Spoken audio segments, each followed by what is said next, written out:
दोस्तों नमस्कार, आदाब, सत श्री अकाल। उर्मिलेश संवाद के इस कार्यक्रम में आपका बहुत बहुत स्वागत है। मैं हूं उर्मिलेश। बीती रात लोकसभा ने वक्फ संशोधन विधेयक 224 को पारित कर दिया, पास हो गया। हालांकि बड़ी टक्कर थी, ज़बरदस्त टक्कर थी, संख्या से ज़्यादा विचारों की टक्कर थी और सच पूछिए तो विचारों के मामले में विपक्ष जीतता नजर आया। अब आप कहेंगे कि विचार क्या होता है, संख्या से होती हैं सारी चीज़ें डिसाइड। डेमोक्रेसी में तो संख्या ही महत्वपूर्ण है, बिल्कुल मैं सहमत हूँ। लेकिन हमने ये देखा कि जो ये संख्या के हिसाब से 288 वोट गिरे हैं लोकसभा में सत्ताधारी दल के पक्ष में, यानी सरकार के पक्ष में। विरोध में 232 वोट गिरे हैं। मैंने आप देखिए 232 कोई साधारण संख्या नहीं है, बहुत ही शानदार संख्या है। टक्कर बहुत ज़बरदस्त हुई। तो वक्फ बोर्ड को लेकर, वक्फ संशोधन को लेकर जो ये कानून है उसमें जो फेरबदल किया गया है उसका जो विरोध था ज़बरदस्त था। और इसीलिए मैं कहता हूं कि विचारों के स्तर पर अगर उस विरोध को देखिए तो इसलिए ज़्यादा महत्वपूर्ण है क्योंकि सरकार के पास जवाब नहीं था। जो सवालात उठाए गए हैं, और ये सवालात केवल विपक्ष की तरफ से नहीं, पूरे देश में माइनॉरिटी कम्युनिटी के लोगों ने उठाए हैं, बहुत सारे एनालिस्ट ने उठाए हैं, बहुत सारे कमेंटेटर्स ने उठाए हैं, सोशल साइंटिस्ट ने उठाए हैं।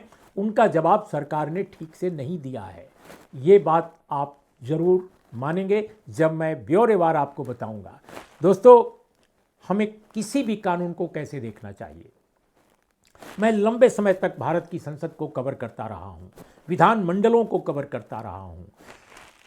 हमने ये देखा है कि दुनिया में जहाँ कहीं भी डेमोक्रेसी है, एक बेहतर तरीका है किसी कानून को समझने का, सरकार के किसी फैसले को मानने का, एनालाइज करने का। वो ये है कि हम उसको इंसानी नज़रिए से देखें, एक डेमोक्रेटिक नज़रिए से देखें। तो इंसानी नज़रिए से और डेमोक्रेटिक नज़रिए से हम अगर देखते हैं तो फिर धर्म का जो चश्मा है, जाति और वर्ण का चश्मा है, वो गिर जाता है, वो नीचे गिर जाता है, वो आँख पे नहीं रह पाता। आँख पे क्या रहता है? इंसानी चश्मा और डेमोक्रेसी का चश्मा। यही तरीका है किसी भी पहलू को, किसी भी कानून को समझने का, किसी भी सरकारी फैसले को एनालाइज करने का। उस हिसाब से जब मैं वक्फ बोर्ड का, वक्फ को लेकर जो ये संशोधन विधेयक आया है, बार बार मैं बोर्ड कह रहा हूँ, वक्फ संशोधन जो विधेयक आया है उसको देखने का भी यही अच्छा तरीका है। हम मुसलमान बनकर या हिंदू बनकर न देखें, हम ये देखें कि जो ये कानून है, इसका जो मकसद है, उसको सरकार ने कितने बखूबी लागू किया है या नहीं लागू किया है। अब आपको मैं पॉइंट पर आता हूं। दोस्तों, जो मुख्य संशोधन इसमें किए गए हैं, ये आप जानते हैं 1954 से ये कानून चला आ रहा है। इसके पहले भी स्टेट्स में, कई स्टेट्स में कानून थे, ब्रिटिश पीरियड में भी। ऐसा नहीं है कि ये आज़ादी के बाद ही पहली बार आया। वक्फ के कानून जो हैं डिफरेंट स्टेट्स में पहले से थे ब्रिटिश पीरियड में, लेकिन एक सेंट्रलाइज जो एक कानून बना वो 1954 का है। उसके बाद कई बार इसमें संशोधन किए गए, और संशोधन जो लेटेस्ट था वो 2013 का था, यानी डॉक्टर मनमोहन सिंह की सरकार के समय था। इससे मेजर एक जो कानूनी जो जामा पहनाया गया था इस कानून को कई संशोधनों के साथ, वो 1995 का था। तो ये जो आया है 2013 के बाद आया है, और इसने पीछे के जो कानूनी संशोधन हैं उनकी हुलिया बदल डाला है। हुलिया ही नहीं, पूरे के पूरे कानून का कंटेंट बदल डाला है। इस तरह से अगर देखा जाए तो ये बिल्कुल अलग ढंग के नज़रिए का कानून है। और इस कानून में जो वक्फ बाई यूजर की धारणा है उसको बिल्कुल सीमित कर दिया गया है। यानी वक्फ क्या है? वक्फ एक तरह का कंट्रीब्यूशन है, अल्लाह की वो संपत्ति हो जाता है, एक योगदान है, एक तरह का यूँ कहा जाए दान है या योगदान है, यूँ जो भी आप कह लीजिए। तो वो जो संपत्ति कोई भी व्यक्ति दान करता है, देता है, कंट्रीब्यूट करता है, योगदान करता है, वह दरअसल संपत्ति जो है इस धारणा के मुताबिक अल्लाह की हो जाती है। ठीक है। और ये उनके अपने परंपरा से उपजे हुए जो नियम हैं उसके तहत निर्धारित होता है। दोस्तों, इसमें अब जो है वक्फ बाई यूजर की धारणा को बिल्कुल सीमित कर दिया गया है। दूसरी बात कि वक्फ की संपत्ति का जो रजिस्ट्रेशन अब जिला का जो कलेक्टर है उसके कार्यालय में होगा, उसके द्वारा होगा। ये भी एक बहुत बड़ा चेंज है। इसके अलावा दोस्तों जो कुछ और मेजर चेंजेज हैं वो मैं आपको बताना चाहूँगा कि पहले जो बोर्ड थे, चाहे वो केंद्रीय बोर्ड हों या स्टेट में हों या ट्रिब्यूनल हों, ज़्यादातर के सदस्य जो थे वो आमतौर पे आते थे अलग अलग पोर्शंस की तरफ से, अलग अलग हिस्सों की तरफ से। अभी क्या हो रहा है कि सर्वे कमिश्नर जैसे एक होते थे, संपत्तियों का वो सर्वे करते थे, अब उसके अधिकार उनको ख़त्म कर दिया गया है। सर्वे कमिश्नर नहीं होंगे, प्रोफेशनल कमिश्नर अब नहीं रखे गए हैं। ये काम भी डिस्ट्रिक्ट कलेक्टर के ऑफिस से होगा। यानी जो कलेक्टर स्वयं बहुत सारे कार्यभारों से लदा हुआ है वही संपत्तियों का सर्वे भी करेगा या कराएगा। अब एक और जिम्मेदारी सरकार के हाथ में हो गई है। तो जो सर्वे कमिश्नर की धारणा थी उसको ख़त्म कर दिया गया है। दोस्तों बहुत सारे और सवालात हैं इस कानून पर। जैसे अब इस कानून में ये निर्धारण किया गया है कि जो बोर्ड है, जो समिति बनेगी, उसमें 2 सदस्य गैर मुस्लिम होंगे, 2 महिलाएं होंगी, वो तो अच्छी बात है। मैं कहता हूं पसमादा रिप्रेजेंटेशन होगा, वो भी अच्छी बात है।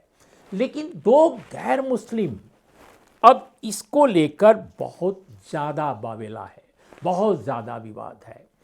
जब लोकसभा में इस मुद्दे पर चर्चा हो रही थी तो कई लोगों ने इस पर बोला है, कई लोगों ने बोला है।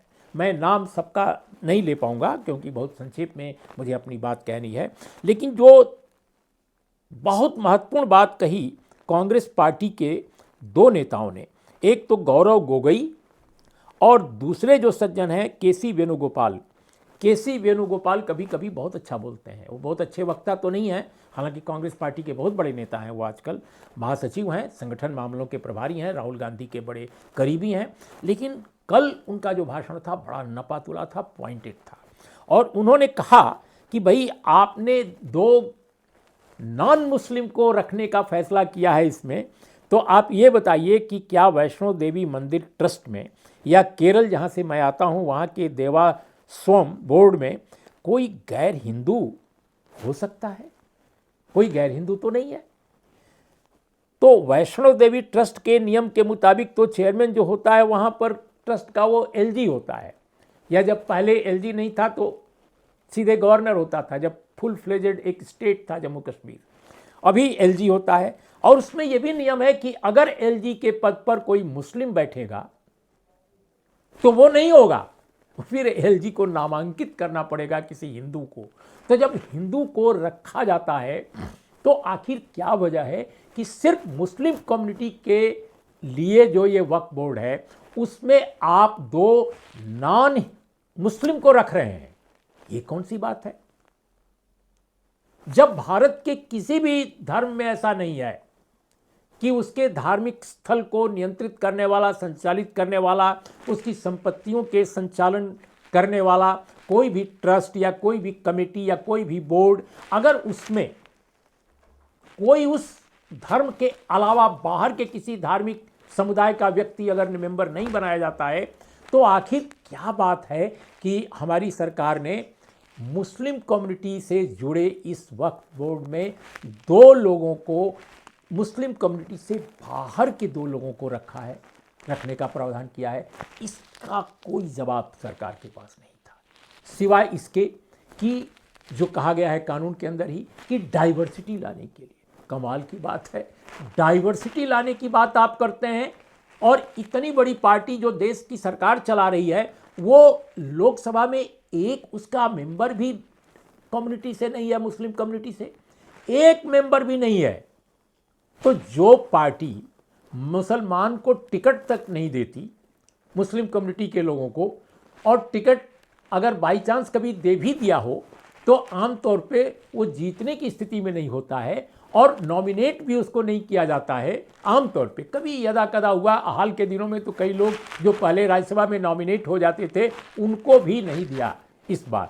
तो जो पार्टी पार्लियामेंट के अंदर, विधानमंडलों के अंदर मुस्लिम कम्युनिटी के रिप्रेजेंटेशन को लेकर सिंसियर नहीं है, सीरियस नहीं है, और वो पार्टी कह रही है कि हम डाइवर्सिटी के लिए ऐसा किए हैं। अरे आप अपनी डाइवर्सिटी तो देखिए जनाब, है राष्ट्रीय स्वयंसेवक संघ की डाइवर्सिटी देखिए, जिसके संचालन में सिर्फ एक ही कम्युनिटी के लोग होते हैं, इक्का दुक्का को छोड़कर। कमाल की डाइवर्सिटी की बात आप कर रहे हैं, मुस्लिम कम्युनिटी के लिए डाइवर्सिटी खोज रहे हैं और अपने लिए डाइवर्सिटी को निगेट कर रहे हैं। तो इसका कोई जवाब नहीं था, और ये सवाल एक ही नहीं अनेक लोगों ने उठाया। और तो और आपको बताऊं, जो मिस्टर ए राजा हैं, ये डीएमके के लोकसभा सदस्य हैं, पूर्व मंत्री हैं। इन्होंने तो खुलेआम ये कह दिया ये बात कि बीजेपी डाइवर्सिटी की बात करती है, ये मुस्लिम कल्याण की बात करती है। वो बोल रही है कि हमने ये कानून लाया ही है मुस्लिम कम्युनिटी के कल्याण के लिए, उसकी भलाई के लिए। तो जो सदन में एक मुस्लिम को भी नहीं रखता, जो पार्टी सदन में एक मुस्लिम को अपना मेंबर के रूप में नहीं जिता कर ला रही है, उसको नॉमिनेट भी नहीं कर रही है, तो वो पार्टी कह रही है कि हम माइनॉरिटी कम्युनिटी के हित में ये कानून लाए हैं। कैसी बात है, कैसी विडंबना है दोस्तों। ये सब बहुत सारी बातें हुई हैं, और इसमें ये जो पहलू आया है कि इसका जो सेक्शन 40 है, उसमें ट्रिब्यूनल जो है अब उससे भी ज़्यादा पावरफुल डीएम हो गया। तो जो ट्रिब्यूनल का जो पूरा का पूरा कंसेप्ट था, एक तो कोर्ट्स की जो कोर्ट्स हैं, अब उसमें ये मामले ज़्यादा जाया करेंगे, क्योंकि ट्रिब्यूनल को कमज़ोर किया गया है, और उसमें भी पावरफुल डिस्ट्रिक्ट मजिस्ट्रेट को बना दिया गया है। सरकार जब चाहेगी तब हस्तक्षेप करेगी। क्यों? क्योंकि डीएम तो सरकारी आदमी होता है, और आजकल के डीएम तो अपनी थोड़ी सी ऑटोनॉमी भी, थोड़ी सी स्वायत्ता को भी मेंटेन नहीं करते। जो सरकार बहादुर ने कहा वो हुजूर को इम्प्लीमेंट करना होगा, एग्जीक्यूट करना होगा। और दोस्तों इसके अलावा ये बात जो कहा जा रहा है कि 5 साल के जो प्रैक्टिसिंग मुस्लिम होंगे वही केवल कंट्रीब्यूट कर सकेंगे, वही केवल दान दे सकेंगे, वही संपत्ति को डोनेट कर सकेंगे। इस पर बहुत विवाद है। इस पर तो इतना विवाद है कि लोग खुलेआम कह रहे हैं कि ये अनकॉन्स्टिट्यूशनल है। आप कह रहे हैं कि वो मुस्लिम जो 5 साल से कम प्रैक्टिसिंग मुस्लिम हो, ये कौन तय करेगा? सर्टिफिकेट कौन देगा? आप ओबीसी हैं, दलित हैं, इसके लिए तो सर्टिफिकेट बंट जाती है, उसके लिए तो कानून बना हुआ है। लेकिन एक व्यक्ति कहता है कि जनाब मैं तो मुस्लिम हूं, 10 साल से मुस्लिम हूं, आप कहेंगे कि नहीं हम तो नहीं मानते। आप कोई चीज़ अपनी दान देना चाहते हैं, वो कहेंगे नहीं जी आप तो नहीं देंगे। तो 5 साल प्रैक्टिसिंग मुस्लिम को कौन तय करेगा? 5 साल प्रैक्टिसिंग हिंदू कौन तय करता है? 5 साल प्रैक्टिसिंग बौद्ध कौन तय करता है? 5 साल प्रैक्टिसिंग सिख कौन तय करता है? तो जब भारत में किसी भी धर्मावलंबी को, किसी भी धर्म के किसी आदमी को जब ऐसा कोई सर्टिफिकेशन, ऐसा कोई प्रमाण पत्र देने या लेने की कोई नियमावली अगर नहीं है, तो भाई मुसलमान के लिए 5 साल प्रैक्टिसिंग मुस्लिम होने की नियमावली क्यों बना रहे हैं आप? Is it not unconstitutional, unwarranted? एक ये बहुत बड़ा प्रश्न उठा है। अब ये पहले इसका नाम बहुत सिंपल था, वक्फ बिल। अब इसको कहा जाएगा unified Waqf management empowerment efficiency and development. अब इसका ये नाम हो गया है। क्यों? क्योंकि आपको पूरा तोड़ देना है, सारा स्ट्रक्चर तोड़ देना है, संचालन की सारी स्टाइल, सारा का सारा उसका तौर तरीका, विधान सब तोड़ देना है। आप भारत को बिल्कुल नए ढंग का देखना चाहते हैं। आप तो पार्लियामेंट भी बदल देते हैं, आप तो हर चीज़ बदलना चाहते हैं, तो अब इसका नाम भी बदल दिए।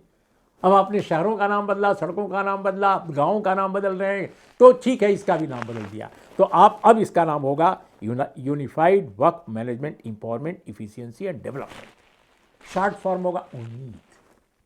क्या बात है। तो ये सब इसमें है।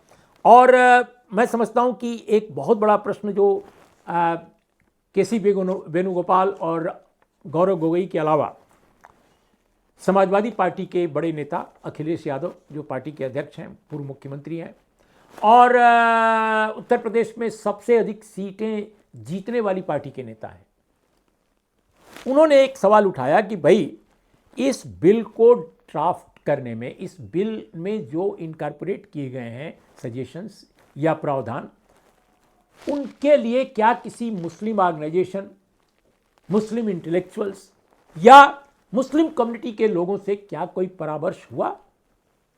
उनकी जानकारी में ऐसा नहीं है। तो ये कहते हैं कि मुस्लिम माइनॉरिटी कम्युनिटी की कोई आवाज़ ही इस कानून में नहीं है और इसका जवाब भी सरकार की तरफ से नहीं आया है। तो ये सारी चीज़ें जो इसमें बनाई गई हैं, अब नॉन मुस्लिम को वक्फ बोर्ड में शामिल करना ये अपने आप में बहुत बड़ी बात है। और ये किसी कानून में अब तक नहीं है, किसी भी धर्म, किसी भी उसमें। एक बात जो पंजाब के प्रदेश कांग्रेस के जो संभवतः अध्यक्ष भी हैं, पार्लियामेंट के मेंबर हैं लुधियाना से, वो बार बार ये कहते रहे, वो बार बार कहते रहे कि ये एक प्रयोग है, ये एक एक्सपेरिमेंट है जो मुसलमानों के मामले में किया जा रहा है, लेकिन सरकार इसको सिर्फ मुसलमानों तक सीमित नहीं रखेगी। 100% इसको वो सिखों में, ईसाइयों में, बौद्धों में, जैनों में, सब में ले जाएगी। तो माइनॉरिटी की सारी कम्युनिटीज़ को एक तरह से ये एक बड़ा चैलेंज है कि जिस तरह ये कानून लाया गया है, लोगों को दबाने के लिए, लोगों को फंसाने के लिए, लोगों को परेशान करने के लिए, उससे सभी माइनॉरिटी कम्युनिटी के लोगों को ज़रूर सतर्क होना चाहिए। ये बार बार लोकसभा में कल बात कही गई और इसको तसल्ली बख्श ढंग से और काफ़ी कन्विंसिंग ढंग से कोई इसका जवाब नहीं दिया गया। बार बार जो कहा गया कि नहीं साहब ये तो मुसलमानों के हितों में लाया गया है और उनकी ये वक्त की जो इफ़िशियंसी है वो उसको बढ़ाएगा, लेकिन कोई उदाहरण नहीं दिया गया कि आखिर किससे क्या हो जाएगा। आप सरकारी कंट्रोल बढ़ा रहे हैं जबकि ये कम्युनिटी बेस्ड एक ऑर्गेनाइजेशन है। आप कहते हैं कि ये कॉन्स्टिट्यूशनल है, ओके, इसमें कोई दो राय नहीं कि इसमें इसके स्ट्रक्चर में वैधानिकता है, लेकिन कौन इसको इनकार करेगा कि ये कम्युनिटी बेस्ड एक ऑर्गेनाइजेशन है जो जिसकी अपनी वैधानिकता भी है। तो ये तो और अच्छी बात है। और अगर कम्युनिटी अपने बारे में इतना सोच रही है तो ये तो और ठीक है। हाँ, मैं एक बात सरकार की मानता हूँ कि इसमें ज़रूर कुछ कमियाँ थीं, तो कांग्रेस की सरकार के दौरान भी माना गया कि कमियाँ थीं, उसने भी संशोधन कई बार किए। संशोधन की ज़रूरत हमेशा होती है। मेरा आज भी मानना है कि वक्फ का जो कानून है उसमें चेंजेस लाने की, रिफॉर्म्स लाने की, उसको डेमोक्रेटाइज करने की ज़रूरत थी, लेकिन सरकार ने जिस तरह डेमोक्रेटाइज किया है वो डेमोक्रेटाइज नहीं कहा जाएगा, उसको ब्यूरोक्रेटाइज किया है, उसको सरकारीकृत किया है और ये कम्युनिटी के लिए, उसके पार्टिसिपेशन के लिए ठीक नहीं है। अगर आपने अपर कास्ट मुस्लिम जो कहे जाते हैं या जो अमीर मुसलमान कहे जाते हैं, वक्फ पर उनके कंट्रोल को कमज़ोर करने और एक ज़्यादा से ज़्यादा लोगों की हिस्सेदारी देने के लिए काम किया होता तो उसका तरीका ये नहीं था, उसके दूसरे तरीके थे, लेकिन वो तरीके नहीं अपनाए गए हैं। आपने तो पूरी कम्युनिटी को ही एक तरह से टारगेट किया है ताकि कंट्रोल उनका हट जाए और सरकारी कंट्रोल से वक्फ चले। वक्फ बोर्ड जो है सरकारी कंट्रोल से चले। आप अपने चाहते हैं कमान, चाहते हैं कि डिस्ट्रिक्ट मजिस्ट्रेट्स के जरिए या दूसरे और अफसरानों के जरिए इस पूरी के पूरे बोर्ड को चलाया जाए और बहुत सारी जगहों पर जो विवाद पैदा होंगे संपत्तियों के, उनको सीधे हस्तगत कर लिया जाए, यानी सरकार अपने अधीन कर ले, सरकार जिसको चाहे उसको दे दे। इसलिए आशंका जो जाहिर की गई कि प्राइवेट सेक्टर को वक्त की ज़मीनों को देने का पहले से प्लान बनाया जा रहा है, यह भी एक बात कही गई जिसका जवाब सरकार ने नहीं दिया। तो दोस्तों, ये बातें मैं आपके सामने करना चाहता था और ये जैसा मैंने आपको बताया कि जो बहुत ही ज़बरदस्त लड़ाई थी और ये लड़ाई एक वैचारिक लड़ाई थी। 288 बनाम 232 वोट पड़े, 288 सरकार के पक्ष में, 232 विपक्ष के पक्ष में। और आज राज्यसभा में चर्चा चल रही है जब मैं आपके सामने बात कर रहा हूँ। राज्यसभा से मुमकिन है कि पास हो जाए ये बिल, और क्योंकि संख्या बल उनके पास है और ऐसी स्थिति में ये कानून तो बन जाएगा। लेकिन क्या कानून के दरवाजे पर दस्तक लोग जो देने जाने की बात कर रहे हैं, बहुत सारे मुस्लिम ऑर्गेनाइजेशंस ने कहा है कि वो इसको चुनौती देंगे कोर्ट में। क्या होगा तब ये देखना होगा, लेकिन निश्चित रूप से अनेक इसके प्रावधान संवैधानिक नहीं लगते, डेमोक्रेटिक नहीं लगते और कहीं न कहीं राजनीतिक पूर्वाग्रह से ग्रस्त दिखाई देते हैं। तो आज इतना ही। नमस्कार, आदाब, सत श्री अकाल।